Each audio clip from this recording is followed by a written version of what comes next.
Memang ada sebagian dari kita yang memperlihatkan sikap dan akhlak yang kurang baik di mata Islam dan di mata masyarakat luas, seperti oknum Habib yang memposting kata-kata sombong dan kurang pantas di sosial media, melakukan pemukulan terhadap orang lain karena emosi dan sebagainya. Jika dimunculkan sikap mengalah dari kalangan habaib atau kiai, karena kita semua tentu tidak menginginkan polemik ini akan berujung pada konflik pertumpahan darah yang pastinya akan merugikan secara besar-besaran kepada semua pihak. Maling teriak maling, sembunyi balik pengacu, lari dari kancing. Oke, assalamualaikum warahmatullahi wabarakatuh. Kembali lagi di channel AA DJ. Nah teman-teman, di video kali ini saya akan bacakan surat dari Kiai Haji Najih Maimun Zubair. Nah, surat ini ditujukan kepada Habib Quraisy Baharun dan Habib Hanif Al-Attas ya, atas undangannya untuk menghadiri diskusi tertutup di Kuningan, Jawa Barat. Memang surat ini cukup panjang sekali karena ada beberapa poin ya. Kalau tidak salah di sana ada 4 poin yang bisa saya simpulkan. Poin pertama itu tentang pandangan Gus Najih mengenai tentang Kiai Imaduddin yang dianggap sebagai gerakan anti Habib. Nah, beliau memaparkan pandangan-pandangannya di situ. Poin yang berikutnya terlihat di sana sikap Gus Najih dalam polemik ini. Artinya berada di pihak mana Gus Najih ini. Nah, dalam poin ketiga di sana dijelaskan tentang bantahan-bantahan Gus Najih terkait ilmiah Kiai Imad, dan mungkin di sini nanti saya akan bacakan dengan singkat. Tidak akan saya bacakan semua karena pasti akan sangat panjang sekali. Untuk mengganti itu semua nanti saya akan sematkan link di deskripsi video ini dan teman-teman bisa baca sendiri ya, secara utuh dan secara lengkap. Dan poin yang terakhir ini yang sangat menarik ya menurut saya. Karena apa? Ini tentang ajakan dan himbauan beliau ya, terlebih dan terkhusus kepada para habaib untuk introspeksi dan mawas diri terkait fenomena-fenomena yang terjadi dari kalangan habaib itu sendiri di akhir-akhir ini ya. Dan ini sangat menarik sekali untuk poin yang terakhir ini. Kita akan bacakan nanti dengan tempo yang cukup cepat karena untuk meminimalisir waktu agar tidak banyak waktu yang terbuang. Surat Kiai Haji Muhammad Najih Maimun Zubair tentang kontroversi gerakan anti Habib. Bismillahirrahmanirrahim. Alhamdulillahirabbil alamin wa bihi nasta'inu ala umuri dunya waddin wassalatu wassalamu ala sayyidina Muhammadin wa alihi washabihi ajmain. Amma ba'du. Sebelumnya kami mohon maaf kepada seluruh habaib, ulama dan kiai yang hadir, khususnya kepada Habib Quraisy Baharun dan Habib Hanif Al-Attas yang mengundang kami untuk hadir pada acara diskusi strategis tertutup di Kuningan, Jawa Barat ini, bahwa kami memohon maaf tidak bisa hadir pada acara ini. Meskipun demikian kami sangat mendukung terselenggaranya diskusi ilmiah ini, dan kami selalu mendoakan agar diskusi-diskusi seperti ini bisa diperkuat tali silaturahim antara habaib dan ulama serta sebagai tempat konsolidasi penguatan ajaran Ahlus Sunnah wal Jamaah, khususnya dalam masalah penghormatan terhadap Ahlul Bait yang akhir-akhir ini terus-menerus hendak dirusak oleh oknum-oknum yang ingin menjauhkan umat Islam dari kecintaan kepada dzurriyyah Rasulullah Shallallahu Alaihi Wasallam. Gerakan anti Habib Indonesia pimpinan Imaduddin Utsman bukan hal baru. Pada tahun 2020 pada fanpage Generasi Muda NU Banten, Imad menulis artikel berjudul Habaib Bukan Ahlul Bait.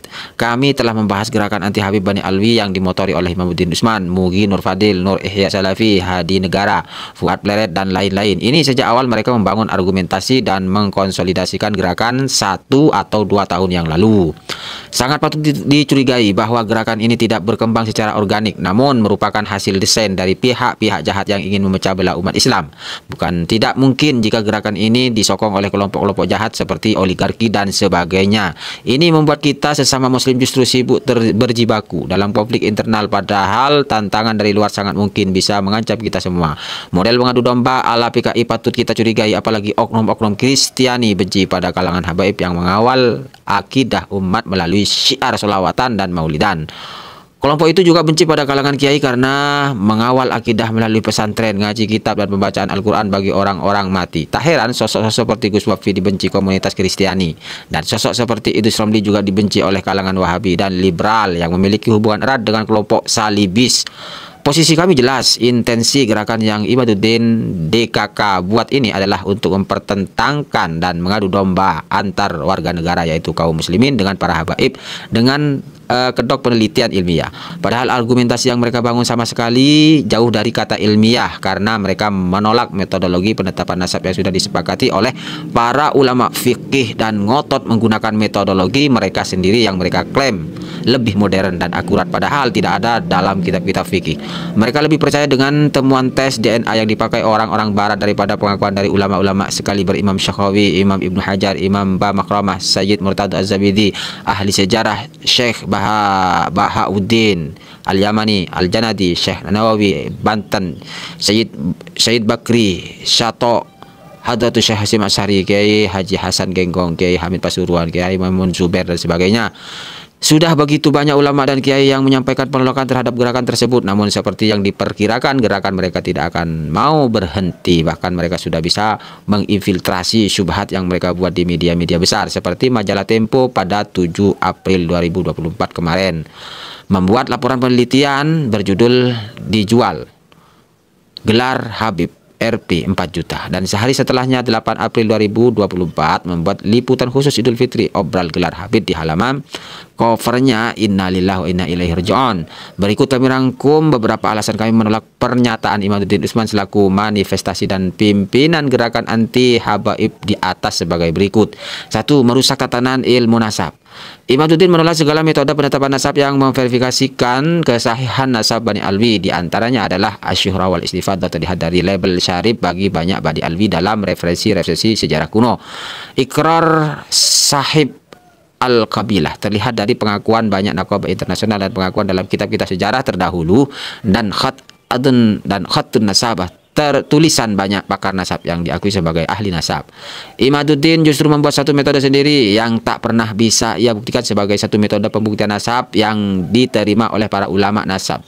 Syarat kitab sezaman yang dibuat-buat oleh Imaduddin tak pernah menemukan pembenarannya, baik dalam kitab fikih Madzhabul Arba maupun dalam banyak kitab metodologi penetapan ilmu nasab. 2. Tidak berimbang menyikapi keragaman informasi. Imaduddin sangat mudah menerima segala informasi yang belum valid sebagai sebuah kebenaran apabila itu berkaitan dengan pembatalan nasab Bani Alwi. Di sisi lain, dia secara angkuh menolak sekian banyak fakta yang mengkonfirmasi kesahihan nasab Alwi. Contoh yang terbaru dalam klaim dia bahwa Mufti Yaman menolak kesahihan nasab Bani Alwi yang kemudian terbukti bahwa itu hanya berdasar tulisan di internet tanpa sedikit pun upaya untuk mengkonfirmasi kebenaran berita itu. Faktanya kabar tersebut adalah kebohongan yang nyata. Contoh paling yang sering ia lakukan adalah menerima kitab Asy-Syajarah Al-Mubarakah yang diterima seperti kitab yang sangat valid kebenarannya, padahal semua pakar nasab bahwa muhakkiknya sendiri meragukan validitas kitab tersebut. 3. Mudah menyatakan tokoh sejarah sebagai tokoh fiktif. Cara-cara kotor menuduh fiktif sosok sejarah adalah metode paling sering digunakan oleh para orientalis yang membenci Islam. Dan cara ini sering dipakai oleh Imaduddin dan kawan-kawan, padahal penelitian yang mereka lakukan hanya penelitian dari internet yang tentu tidak komprehensif. Jika metodologi abal-abal yang dibuat oleh Imaduddin terus digaungkan, maka akan banyak nasab yang hilang di muka bumi seperti nasab Syekh Abdul Qadir Al-Jailani, bahkan Wali Songo itu sendiri. 4. Memaksakan interpretasinya sebagai kebenaran tunggal. Tulisan Imaduddin jelas jauh dari standar ilmiah. Namun apa yang dilakukan Imaduddin walaupun dikatakan sebagai penelitian ilmiah tetap tak bisa dinyatakan sebagai kebenaran tunggal. Namun sikap-sikapnya di atas panggung justru seolah ia menjadi pemimpin kebenaran tunggal dalam isu ini. Salah satu contoh adalah mengenai validitas kitab Asy-Syajarah Al-Mubarakah.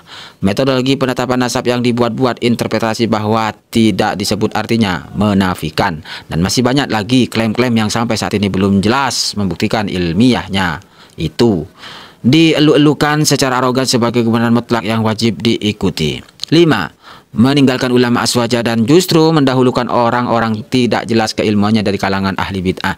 Imaduddin yang mengaku terafiliasi dengan NU menolak sekian banyak referensi dari banyak ulama ahli sunnah wal jamaah seperti Imam Asy-Syafi'i, Ba Makramah, Ibnu Hajar dan masih banyak lagi.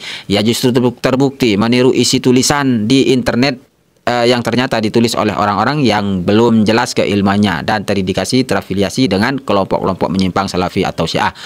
Berikut beberapa nama tersebut: Murad Syukri Suwaidan, bla bla bla ya. Ada Ahmad bin Sulaiman Abu ya. Ada Syekh Mukbil ini maksudnya ya.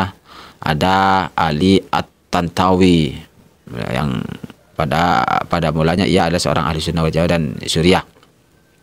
Ini Wahabi yang dianggap Wahabi. bacakan. Ini kita langsung ke bacaan lainnya. Bahaya toleransi agama yang berlebihan, lingkaran Habib Alawi dalam kehidupan Syekhona Khalil Bangkalan. Geger nasab bukan imigran versus pribumi. Ini bacaan lainnya. Audah Al-Akili, beliau berasal dari Mesir yang sangat terindikasi memiliki aliran Salafi Wahabi. Hal ini diketahui melalui website yang dikelola atas namanya yang sangat anti dengan ajaran Sufi dan sesuai dengan ajaran Salafi Wahabi. Mereka lah yang dijadikan rujukan oleh para pembatal nasab Bani Alwi. Padahal banyak tokoh ulama yang sudah dan akrab familiar di telinga kalangan kiai dan santri serta pengikut Ahlussunnah wal Jamaah secara umum yang mengakui nasab Alwi, di antaranya seperti Imam Al-Janadi, Imam Al-Khazraji, Imam Az-Zabidi, Imam Ibnu Hajar Al-Haytami,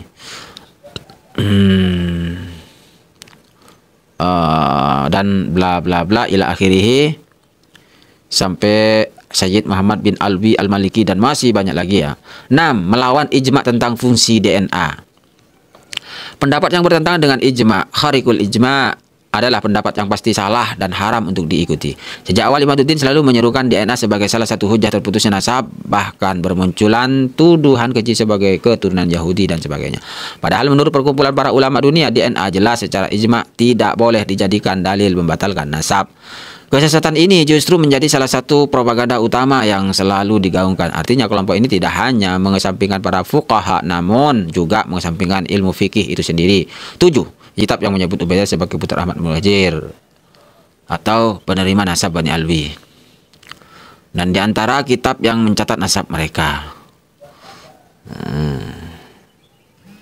ini ada Suluk At-Atoya As-Saniya Al-Iqdu Al-Fakhri Al-Hasan Al-Iqdu As-Samin Al-Jauhar Jauharus Safaf, ini mungkin ya, Tuhfa, Tabaqat Ad-Daulami, Kiladud Dahr, Ghurar Al-Baha, Al-Mu'jam, Tuhfatut Talib, Al-Ansab, Al-Auliya, Ar-Raudul Jali. Nah, ini jadi banyak. Penutup ini yang menarik ini kawan. Penutup, dari sini jelas bahwa kami menolak sama sekali gerakan anti habaib yang dipropagandakan oleh Imaduddin Usman dan para pendukungnya, dan mengecam gerakan tersebut yang jelas ingin menjauhkan umat Islam dari kitab-kitab fikih Ahlussunnah wal Jamaah dan mengadu domba antar umat. Meskipun demikian, kami meminta kepada semua kalangan untuk tidak terprovokasi berlebihan sembari terus menyuarakan kontrargumen agar umat Islam tidak tersesat dan terbujuk dengan ajaran mereka. Sudah saatnya dilakukan introspeksi dari berbagai kalangan yang terkait dalam pusara polemik ini, baik dari kalangan habaib, ulama, atau umat Islam secara umum, untuk memprioritaskan kedamaian, menahan diri dari berucap kasar dan mencaci maki, melakukan refleksi dan berbenah diri, serta saling mengingatkan jika memang ada sebagian dari kita yang memperlihatkan sikap dan akhlak yang kurang baik di mata Islam dan di mata masyarakat luas, seperti oknum habib yang memposting kata-kata sombong dan kurang pantas di sosial media, melakukan pemukulan terhadap orang lain karena emosi dan sebagainya. Kami semua meyakini bahwa dalam hal keutamaan nasab para habib memanglah memiliki madiyah, keutamaan, namun antara kalangan habaib dan bukan habaib bersifat setara di depan hukum syariah dan hukum negara NKRI yang mengaku sebagai negara yang anti rasisme. Rasulullah SAW sendiri bersabda, "Demi Allah, sungguh jika Fatimah binti Muhammad mencuri, aku sendiri yang akan memotong tangannya." Hadis riwayat Bukhari Muslim. Terdorong dari rasa sayang dan khawatir kami akan terjadi upaya-upaya keji sebagaimana yang dahulu terjadi pada para ulama, di mana banyak tokoh agama yang menjadi korban di tahun 66, maka kami memberi masukan kepada para sesepuh habaib dan juga Robito Alawiyah supaya senantiasa memberi nasihat dan mengingatkan jika ada sebagian oknum yang bertindak kurang baik dan kurang bijak seperti Habib Bahar yang berkata, "Ini darah Rasulullah, kamu tidak." Dan ucapan Habib Alauddin Palembang bahwa Wali Songo tidak ada hubungan nasab dengan Mbak Alawi dan hanya hubungan sejarah saja. Kalau tidak ada pernyataan tegas dan klarifikasi dari para habaib sepuh dan robitoh, maka kami khawatir pernyataan seperti itu dianggap mencerminkan sikap dan pemikiran yang diterima di seluruh kalangan habaib. Sekali baik rasanya jika dimunculkan sikap mengalah dari kalangan habaib atau kiai, karena kita semua tentu tidak menginginkan polemik ini akan berujung pada konflik pertumpahan darah yang pastinya akan merugikan secara besar-besaran kepada semua pihak. Kami berharap dengan kita saling berbenah diri serta menjaga lisan dan perbuatan, maka kita semakin naik derajatnya di mata Allah Subhanahu wa taala, serta menjadikan kelompok Imaduddin dan kawan-kawan ini tidak lagi memiliki alasan lagi untuk membesarkan gerakan mereka sehingga tidak laku di masyarakat, karena masyarakat melihat kebenaran, ketegasan dan kesejukan yang kita perlihatkan dalam kehidupan sehari-hari. Umat Islam sekarang ini butuh persatuan, dan persatuan akan sulit dicapai jika tidak ada kedamaian. Maka untuk mencapai suasana yang damai dan adem, maka seyogyanya bagi kita mengedepankan sikap rendah hati, mawas diri, mampu bersikap adil dan mau mengalah untuk kebaikan dan persatuan kaum muslimin. Sebagaimana maklum bahwa tidak ada manusia yang sempurna tanpa kekurangan, tanpa terkecuali kalangan ulama, kiai dan habib.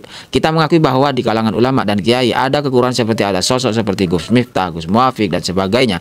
Di kalangan habaib juga ada kekurangan. Maka dari itu kami mengajak untuk bersama-sama menjaga persatuan dan kedamaian, serta menahan diri untuk tidak bersifat sombong, emosi yang berlebihan dan sebagainya. Justru dengan begitu maka gerakan Imaduddin dan kawan-kawan itu bisa lebih mudah kita redam dan kita hentikan, karena tujuan mereka agar terjadi permusuhan antara golongan habaib dan masyarakat gagal terlaksana.